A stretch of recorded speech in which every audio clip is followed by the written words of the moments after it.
بسم اللہ الرحمن الرحیم۔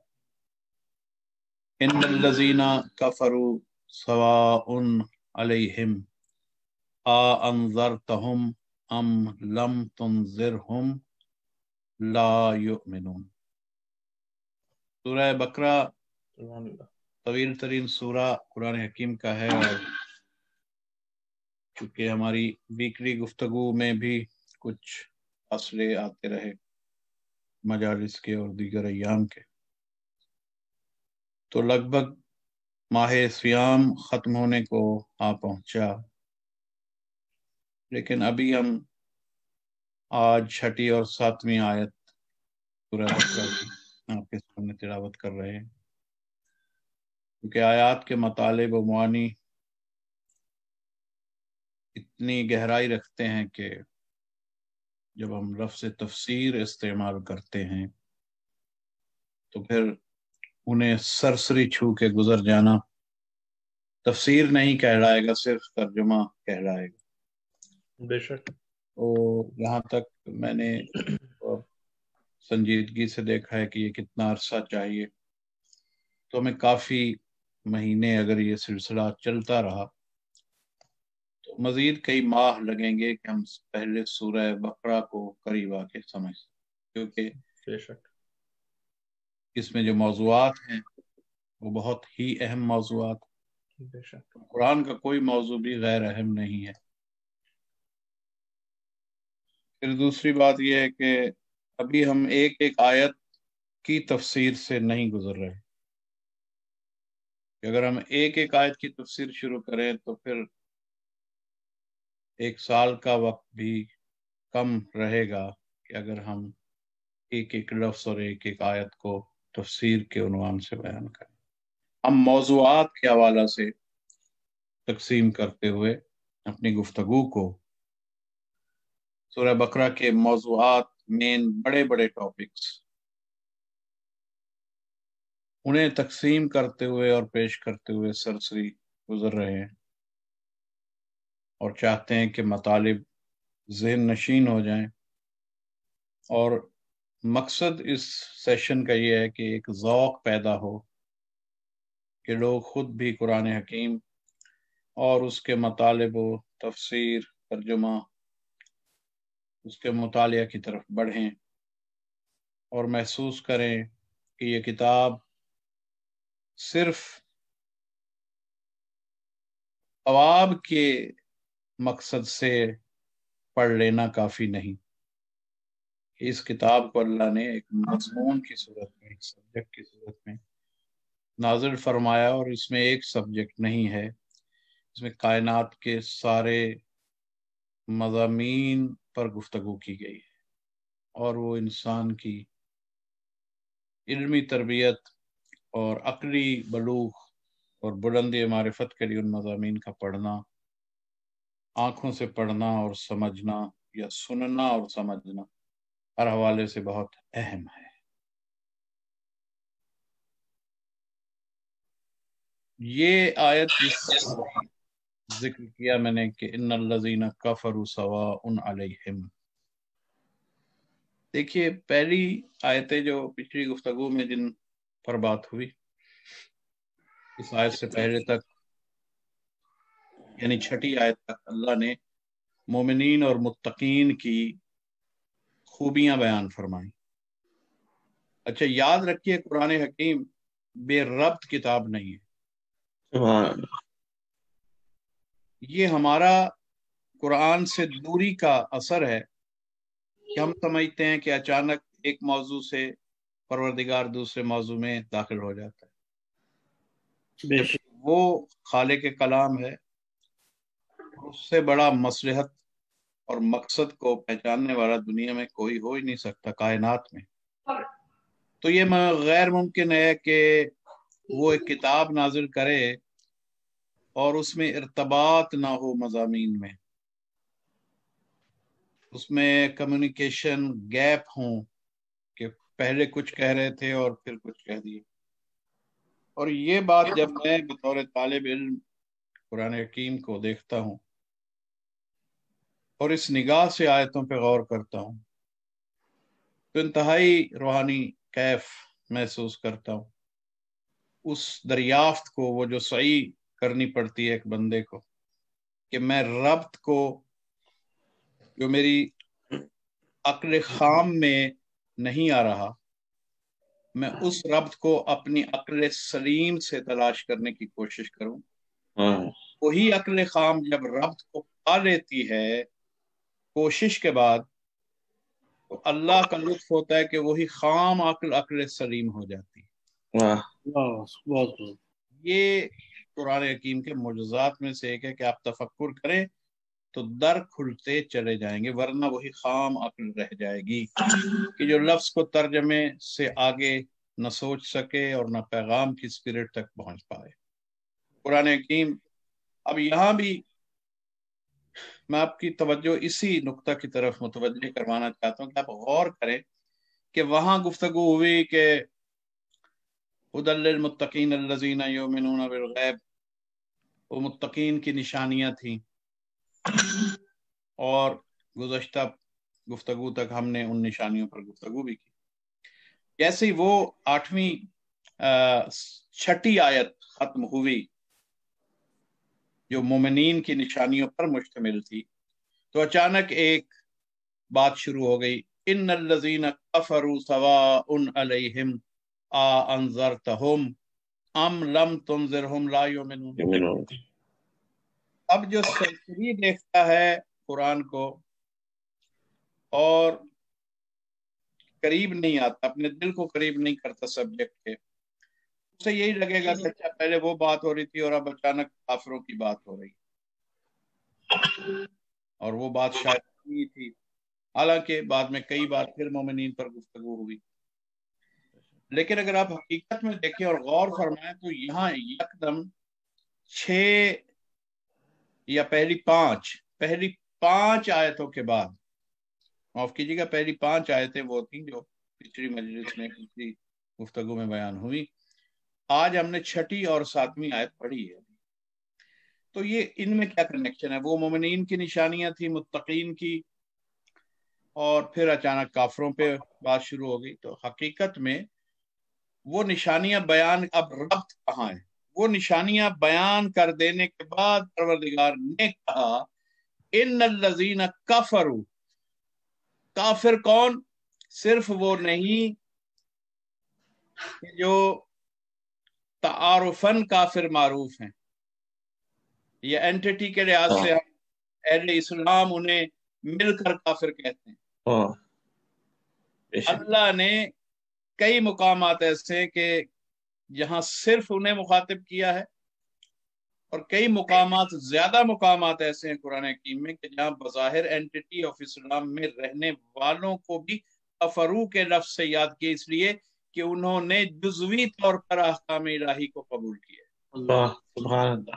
انہوں نے پسند اور ناپسند کی بنیاد پر دین کو لیا ہے، جو نہیں پسند ہے اسے چھوڑ دیا ہے. تو جو اللہ کے ایک امر کو بھی چھوڑ دے، اللہ کے نزدیک وہ کافر ہے. اللہ کے نزدیک صرف وہ کافر نہیں کہ جو کلمہ اسلام پڑھ کے داخل نہیں ہوتا، جو کلمہ اسلام پڑھنے کے بعد 23 برس تک جتنا قرآن نازل ہوا اور جتنے احکام پیغمبر نے بیان فرمائے، ان میں سے کسی کو بھی اکراہ سے دیکھتا ہے، ناپسندیدگی سے دیکھتا ہے اور ترک کرتا ہے، وہ شخص اس موڑ پر اس حصہ کا کافر ہو جاتا ہے. سبحان اللہ. اور جب کوئی دین کا ایک جزو چھوڑ دے تو قانون الہی یہ نہیں ہے کہ وہ اس کو آدھا مسلمان مانتا رہے، سبحان اللہ. وہ سارے کردار کو پھر کافرین ہی میں شمار کرتا ہے. یہ دنیا ہے ہماری کہ آدھی کتاب بھول بھی جائے، آدھی بات یاد بھی رہے تو ہم ایک دوسرے کو ایکسپٹ کر لیتے ہیں. مگر قرآن وہ اور دین وہ چیز نہیں ہے کہ آپ آدھا لے لیں اور آدھے کو چھوڑ دیں.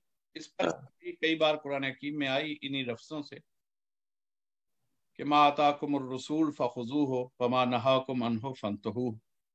تم اپنی مرضی استعمال نہیں کر سکتے، جتنا جتنا دین میرا رسول دے رہا ہے اتنا اتنا لو، اور جتنے سے روک رہا ہے اس سے رک جاؤ. تو اس سے مقصد یہ ہوا کہ دین میں یہ نہیں چلتا کہ آپ اگر 4 رکعت میں سے 2 پڑھ لیں تو آدھی ظہر لکھ لی جائے، اگر 2 کو چھوڑ دیا تو پوری نماز ظہر آپ کی ناقابل شمار ہوگی۔ دین سارے کا یہی نظام، کہیں سے بھی دین کو نہیں لیا تو آپ کا سارا کچھ رائے گاں چلا جاتا ہے۔ یعنی احکام کی بات کر رہا ہوں، کچھ نیکیاں ایسی ہیں کہ آپ اس کا ایک حصہ بھی کر لیں تو قبول ہو جاتا ہے، اور وہ مستحب چیزیں جو واجبات ہیں ان میں آپ کو جو اوامر ہیں، جو امر اور نہیں ہیں، ان میں اختیار نہیں ہے کہ آپ اپنی مرضی سے چناؤ کر کے دین کو اپنے لیے اختیار فرمائیں۔ اب یہاں بھی جب مومنین متقین کی نشانیاں بیان کر دی تو پھر اگلی بات یہ کی کہ ان الذین کفروا سواء علیہم انذرتہم ام لم تنذرہم لا یؤمنون۔ اللہ نے ظاہری کافروں کو اور کلمہ گو کافروں کو سب کو ایڈریس کیا ہے۔ اب کلمہ گو کافر وہ نہیں ہے کہ جنہیں کوئی دیوانہ دے کہ یہ کافر ہے، کلمہ گو کافر وہ نہیں ہے کہ جو مجھے اچھے نہ لگیں تو میں انہیں کافر کہہ دوں، کلمہ گو کافر وہ نہیں ہے کہ جو میری آئیڈیالوجی سے سٹرائک کر جائیں تو میں انہیں کافر کہہ دوں، کلمہ گو کافر وہی ہیں جن کے لیے ابھی بیان ہوا کہ جو اللہ کے امر و نہیں میں سے کچھ کو لے لیں اور کچھ کو چھوڑ دیں، اسے ترک کر دیں، وہ اللہ کے نزدیک کافر ہیں۔ بہر طور اس میں بھی امت کو تاکید کی گئی کہ اگر وہ کلمہ اسلام پڑھ رہا ہے تو آپ احتیاط رکھیں اور اخلاق کا معیار کمیونٹی میں یہ قائم رکھیں کہ انہیں اعلانیہ طور پہ کافر نہ سمجھیں، نہ کہیں، تاکہ فساد سے معاشرہ بچا رہے، کیونکہ اللہ کے ساتھ معاشرہ فساد نہیں کر سکتا، اس لیے اللہ مختار ہے وہ کسے مومن سمجھے اور کسے کافر سمجھے۔ بندہ اللہ کی طرف فیصلے نہیں کر سکتا، بندے کو کہا گیا کہ تو خود بھی محدود ہے، اور جس حد تک دوسرے کو اسلام پر عامل سمجھتا ہے اس کے سبب اسے مسلمان شمار کرتا رہ، اور کوشش کر کے تو اپنے آپ کو دوسرے کو دیکھنے کے بجائے اپنے آپ کو بہتر مومن و مسلم ثابت کر۔ لیکن ہمارے یہاں ہم دوسروں کو دیکھتے ہیں کہ وہ کتنا مسلمان ہے اور کتنا شرعی ہے، اور ہم خود غور نہیں کرتے کہ ہم کتنے، شاید ہم دوسروں سے بدلہ لیتے ہیں۔ میں نے بچوں میں دیکھا ہے ایک سے نماز پڑھنے کو کہا جائے تو فوراً گھر کے دوسرے بچے پہ اٹیک کرتے، تم کیوں نہیں نماز پڑھ رہے؟ یہ بندہ بھی ساری عمر یہی کرتا ہے، جو تھوڑا بہت اللہ کے لیے کچھ محنت کر لیتا ہے وہ اپنا غصہ نکالتا ہے کہ مجھے کیوں کرنی پڑی، اس لیے دوسروں کے عیب نکالتا ہے، کہ وہ اپنی تھکن اتارتا ہے دوسروں پہ الزام تراشی کر کے، حالانکہ وہ یہ غور نہیں کرتا کہ جتنا میں نے عمل کیا وہ بہت قلیل ہے، میری منزل تو ابھی بہت دور پڑی ہے جس کو میں نجات کہہ سکوں، تو میرے پاس تو ابھی وقت ہی نہیں ہے کہ میں اپنی تعمیر سے چھوڑ کے ارد گرد کے مکانات کی تعمیر پہ غور کروں، پہلے میں اپنی شخصیت اپنے گھر کو تعمیر کر لوں، یہ پورا ہو جائے اس میں پھر رہوں۔ پھر بھی میری ذمہ داری نہیں ہے کہ میں امر بالمعروف نہی عن المنکر کے اسلوب سے ہٹ کے کسی کو کافر قرار دوں یا کسی کو گناہ گار قرار دیتا۔ تو یہ اسلامی اخلاقی رویہ جو ہے اس کو سمجھنا قرآن حکیم کے مطالعہ کے دوران بہت ضروری ہے، اس لیے میں نے اشارہ کیا۔ اب اللہ نے ان کافروں کو کہ جنہوں نے دین کے تمام اصولوں کو چھوڑا یا چند اصولوں کو چھوڑا، اور متقین کی ان نشانیوں میں سے کسی ایک نشانی کو یا 2 نشانیوں کو وہ پسند نہیں کرتے یا انہیں پوری طرح قبول نہیں کر سکے، اللہ نے ان سب کو کہا کہ ہاں، اور وہ جو کافر ہیں، ان الذین، بے شک وہ لوگ جنہوں نے انکار کر دیا۔ اب کافر کے بجائے زیادہ اچھا ہے کہ آپ انکار کر دیا سے سمجھیں، کافر کا لفظ بہت سنجیدہ ہو جاتا ہے، لوگ سمجھتے ہیں کہ شاید کسی کو کافر کہا جا رہا ہے، لیکن انکار بڑی آسانی سے لوگ کرتے بھی اور کہتے ہیں ہاں میں فلاں کا انکار کر رہا ہوں۔ اگر آپ کہیں کہ غدیر کا آپ انکار کرتے ہیں، وہ بڑا اٹھ کے دہاڑی سمیت کہے گا کہ ہاں ہاں میں اس کا انکار کرتا ہوں، لیکن اگر آپ اس سے یہی کہیں کہ آپ غدیر کے کافر ہیں، غصہ آ جائے گا۔ یہ سارا نفسیاتی جھگڑا ہے۔ بے شک اللہ کے نزدیک کافر ہی ہوتا ہے جو دین کے کسی جزو کو چھوڑ دے۔ بہر طور سبحان ہمیں احتیاط کی تاکید کی گئی ہے۔ ان الذین کفروا سواء علیہم انذرتہم، کہا گیا کہ وہ جو کافر ہیں، اور آسان لفظوں میں جنہوں نے ان متقین والی نشانیوں میں سے کچھ نشانیوں کو قبول نہیں کیا اور انکار کر دیا، ظاہری یا باطنی، اللہ فرماتا ہے پیغمبر یکساں ہے کہ آپ چاہے انہیں ڈرائیں انذرتہم، کیونکہ نذیر ہیں، بشیر بھی ہیں، نذیر بھی۔ ڈراتے کسے ہیں؟ جو غلط کام کر رہا اسے ڈرایا جاتا ہے کس کام سے رک جاؤ۔ تو اس لیے یہاں بشارت کا ذکر نہیں ہوا، یہاں نظارت کا ذکر ہوا، کیونکہ آپ روک رہے ہیں انہیں کہ ان نشانیوں کو ترک مت کرو۔ اگر مومن بننا چاہتے ہو اور قرآن سے ہدایت لینا چاہتے ہو تو قرآن کو حفظ کرنے سے ہدایت نہیں مل جائے گی جب تک نشانیوں کے ساتھ قرآن حکیم کے قریب نہیں آؤ گے۔ بے شک کے ساتھ اس وقت تک قرآن اپنے نور کو تمہارے اندر داخل نہیں ہونے دے گا۔ قرآن کا بھی اپنا ایک معیار ہے، قرآن کا بھی اپنا ایک مقام ہے کہ وہ کسے اپنی ہدایت شیئر کرتا ہے۔ اور انشاءاللہ جب ہم تفسیر میں رہے تو میں آیتیں بھی کسی دن پڑھ دوں گا جس میں قرآن نے خود کہا ہے کہ بعض لوگ ایسے ہیں کہ قرآن ان سے اپنے مطلب کو چھپاتا ہے اور نہیں چاہتا کہ وہ ہدایت پائیں۔ کیوں؟ ان کے رویوں کے سبب، کیونکہ قرآن حکیم اللہ کی کتاب ہے اور یہ کتاب بھی گویا بینائی رکھتی ہے۔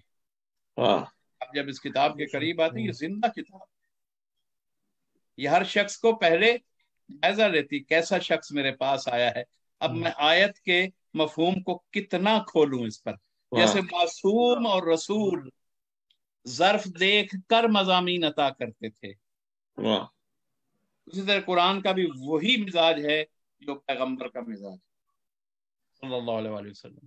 اللہم صلی علی محمد وآل محمد۔ ایسی روایات چونکہ موجود ہیں، سلمان و ابو ذر و عمار یاسر بیٹھے ہیں اور آپ کچھ روحانی اور عرفانی گفتگو فرمائیں اپنے مقامات کے معرفت پر کہ آپ ہمیں پہچانے محمد اور آل محمد، اپنے نورانیت پر، اپنے اختیار پر، کائنات پر جو اللہ نے عطا فرمایا۔ تو صاحبان عرفان منہمک تھے۔ کچھ اور ایسے لوگ آئے کہ جن کے نام نہیں لینے چاہیے، وہ آئے تو پیغمبر نے اچانک اس گفتگو کو روکا اور روزمرہ کے کچھ مسائل جو اپلیکیبل سے سب پر، ان پر گفتگو شروع کر دی، لین دین کے، کچھ ادھر ادھر کے، دائیں بائیں کے۔ تو کچھ دیر بعد وہ لوگ جس کام کے لیے آئے تھے یا جو ڈیوٹی اپنی ظاہر کرنے آئے تھے، اس کے بعد وہ چلے گئے اپنی کسی مصروفیت میں، اور یہ طبقہ پیغمبر جب تک نہ اٹھے، یعنی وہ بھی ایک ہی طبقہ تھا کہ اس وقت تک مسجد سے نہیں نکلتا تھا جب تک پیغمبر نہ ترک فرمائے اس جگہ۔ تو بیٹھے رہے، پیغمبر بیٹھے ہیں، اور جو آنے جانے والے ہوتے ہیں وہ آتے جاتے رہتے، انہیں کوئی فرق نہیں پڑتا۔ تو وہ اس وقت پیغمبر کہ انہوں نے کہا کہ حضرت ہم تو پیاسے رہ گئے تھے، اور حضرت نے وہیں سے دوبارہ گفتگو شروع کر دی جہاں روکی تھی۔ سنتے سنتے ان میں سے ایک سائل نے عرض کیا کہ آپ نے درمیان میں کیوں روکا تھا، ہم تو پیاسے تھے۔ تو حضرت نے فرمایا کہ بھئی جیسے لوگ ہوتے ہیں ان کے ظرف کے مطابق، یہ انہیں ابھی تک کلمہ اسلام کا ظاہر بمشکل ہضم ہوا ہے، میں انہیں اپنی نورانیت اور اپنے عرفانی علوم کیسے پیش کر سکتا ہوں، اس لیے کچھ ظرف اس مضمون کو قبول ہی نہیں کریں گے، کہیں گے کہ یہ بس ایسے اپنی زبان سے اپنے فضائل بتا رہے ہیں۔ میں انہی کو یہ بتاتا ہوں کہ جن کے اندر اللہ نے وہ گنجائش نور کی طلوع کر دی ہے کہ جب وہاں آفتاب رسالت و امامت و ولایت کے راز کھولے جائیں تو ظرف انہیں جذب کریں اور محبت سے جذب کریں، نہ کہ حالت شک میں۔ سبحان اللہ۔ بھئی یہ تاریخ تو جائزہ لے تو وہ لوگ تو ہیں کہ جو جنہیں کبھی عرفان پیغمبر کا ہوا ہی نہیں، صرف اقتدار اور طاقت اور اس حوالے سے نظام اسلام کو سمجھا اور پیغمبر کو بھی، اس لیے جب کوئی جھگڑے کی منزل آ گئی